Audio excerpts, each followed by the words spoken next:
Hi students, due to your request on a lockdown to clear your chapter, I'm starting the chapter of amalgamation. So I'm showing in the copy as your convenience to understand. If you have any problem, then you can call me either voice or video or maybe send messages. So I'm starting now. So the chapter is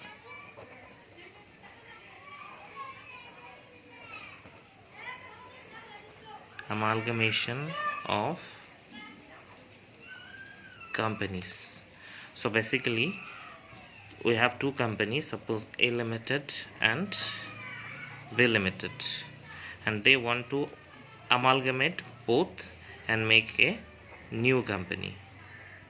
Okay, so in this sense, suppose the company A want to take the company B. So in this sense, the A is a transferee company,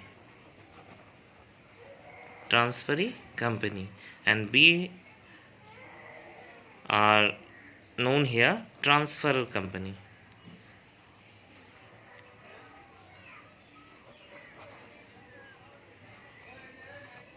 Transferor company.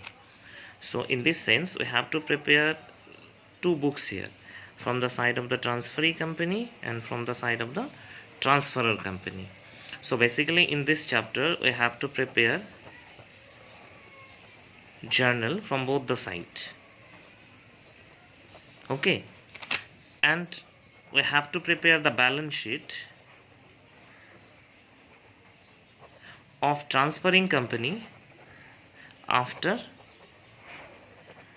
amalgamation. That means we need journal from the side of the transferor company only, but in case of transferee company we have to prepare the journal and also the balance sheet after the amalgamations. So if we're going through the first one, that is a transferee company, so these journals are generally divided in two types, because the amalgamation may be happen in two types. One is the nature of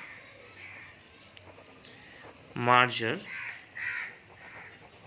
and other in nature of purchase. Nature of merger and nature of purchase.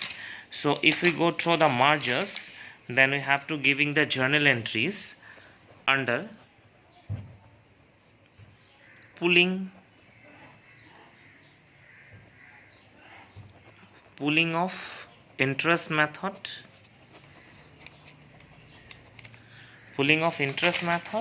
but if we follow the second one, that is known as purchase method.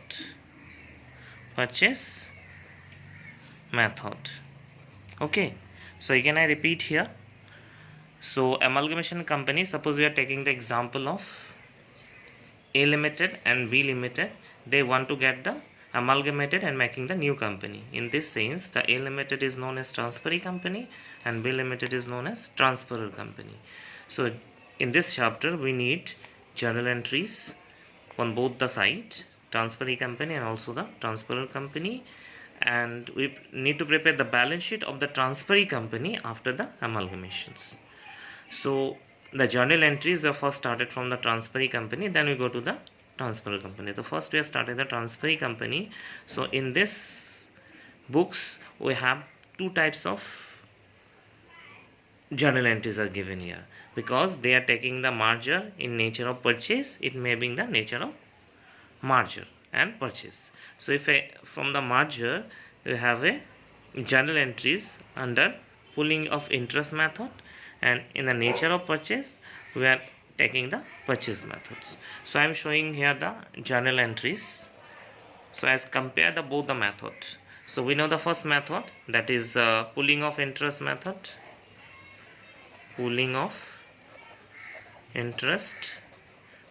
and second one is the purchase method. Okay, so you see the journal in your book. Basically we have follow the Damsar book.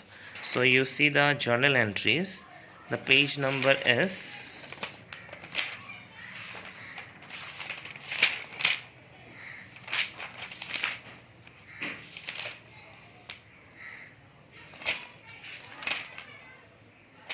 4.18. Okay, so the first entry is number 1, for taking over the assets. Taking over the assets of transferor company, because it is a book of the transferee company, so they are taking the assets of the transferor company. So in this case, we first divided here the individual assets. Individual assets of transferor company. All assets we are divided here. Okay, and one thing we are saying here, in the pooling of interest method, that is in the nature of merger, that means they are taking the all our assets in a book value, and instead of they are giving the 90% of shares. Okay, so we are taking the assets and their book value of the balance sheet. So we are debit all the assets of the transferor company, and we are credit the all liabilities, that means the external liabilities, individual liabilities, and we are taking reserves except general reserve and surplus statement of PL. Any other reserves we are taking, like capital profit, any statutory reserve, any other revenue reserves. Okay, so remember that we are not taking what? General reserve and statement of PL, or either we are taking all the external liability and any other all reserves like capital profit or statutory reserve or any other revenue reserves we are all taking. Then we credited here the amount of purchase consideration. So we are credited in the name of liquidator of transferor company. Then whatever is difference come from the debit and credit, we are adjusted with general reserve. It may be either come on debit or it may become either credit. Remember that any difference between the debit and credit, we are adjusted in general reserve. This is our first entry in this method, pooling of interest method. Then the second entry, so whatever the purchase consideration that is happened, we are discharged, that means we are paid. Who are paying here? This is paid by the transferee company to the transferor company. So this is what? So we are making the payment of purchase consideration. The payment of purchase consideration. So we are debited here liquidator of transferor company to either may they give equity share capital, either they may give preference share capital, or either they make the payment with a bank. This is the second entry. And the third entry in this method, that is the expenses of liquidation. Ultimately the liquidator companies get the liquidated, so they have some liquidation expenses, and actually these expenses are paid by the transferor company, but sometimes it's paid by the transferee company. In that case, we have to give two entries. One is liquidation expenses account debit to bank, and as it is an expenses, we will transfer it to statement of PL account debit to liquidation expenses. Okay, and one more entries, that means entry number 3, I think want to know, it's a 4 number. Any formation expenses,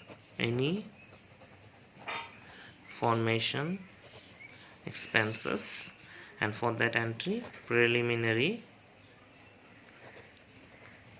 preliminary expenses account debit to bank. One entry is not given in the books, that is the liabilities if paid. Liabilities if any paid of the transferor company by the transferee company, that means liability paid. In that case, respective liability account debit to either it may be paid by the cash also, and sometime it may be paid by the debenture. So these are the 5 entries are required in pooling method. If we go to the purchase methods, so ultimately most of the same, but some are the difference here. So here first we have to due the amount of purchase consideration, and the entry is business purchase account debit, to liquidator of transferor company, ultimately in this method directly we are credited the liquidator of transfer company. But this method we are first to due business purchase account debit to liquidator of transfer company. Then second we are come the acquisition of assets, that is the first entry like that of the pooling method, that is taking over the assets,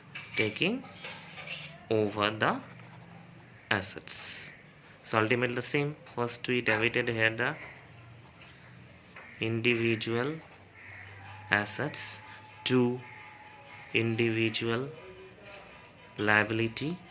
Okay, but you remember that we are not taking any reserves here, but in this case we are taking here the reserves except general reserve and PL, but any other capital profit or statutory reserve or revenue reserve, but in this case we are not taking any reserves, just assets and liabilities.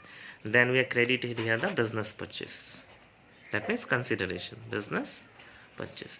Then whatever the differences come, in this case we are adjusted in general reserve either debit side or credit side, but in this case we are adjusted with the capital reserve in a credit side, capital reserve, remember that, capital reserve in a credit side, and in a debit side in any difference we are adjusted in goodwill. That is the main thing here. In this sense we are adjusted in general reserve either debit or credit, but in this case in a debit we are adjusted in the goodwill, and in credit any difference it will be adjusted in capital reserve. Okay, now we come to the third entry, that is the payment. Okay, and these payments are same as like a payment of the pooling method, that means this entry are same. What is the entry? Liquidator of transferor company to equity share of preference share of bank. So I am not writing here, just writing it the same. Okay, now we come to the next, that is number, what is the number come here? The number is now 4. Okay, that is for the expenses, liquidation expenses. Who is paid? It is paid by the transferee company, same as there. Okay, actually you need to pay it by the transferor company, but here it's paid by the transferee company. So in this we are writing its goodwill account debit to bank. Okay, but here we are not writing goodwill account debit to bank. Say liquidation expenses to bank, again transfer to PL to liquidation expenses, but here directly goodwill account debit to bank. Then again come to the next point, that is 4 number, that means any formation expenses, the same entry, the formation expenses, that is preliminary expenses account debit to bank, so writing it is the same entry. Okay, then we come to the next entry, that is number 5, any liabilities paid, the same entry, that is respective liabilities account debit to be dividend. So it's someone writing the same, that means the same entry in both cases. The most important entry in this case, that is we are not taking any statutory reserve in the amount due in the first time, so they are adjusted in one more entry, that is amalgamation adjustment account debit to statutory reserve. So this entry is required only in case of purchase methods. Any statutory reserve, we are transfer its amalgamation adjustment account debit to statutory reserve, because you can see here in a first entry individual assets when we are taking, in this case we are taking all the reserves here except the general reserve and PL, because we are adjusted with the general reserve, but we are taking all the statutory reserve. So in this case we are not taking any reserves. So at last we are adjusted this reserves in a amalgamation adjustment to statutory reserve account. Okay, so these are the entries. So in this case you can see here the 6 entries are required, but in this case we need only the 5 entries. Okay, so these are the journal entries. So at first I'm requesting you to at first you write this journal entries in your copy. After that we'll starting the practical problems. Okay, thank you. Next we are giving the second video for starting the sum. But one thing remember, we are doing the one part only, that is journal entries of the transferee company. Okay, and after doing the some sums from the transferee company, then we go to the transferor company.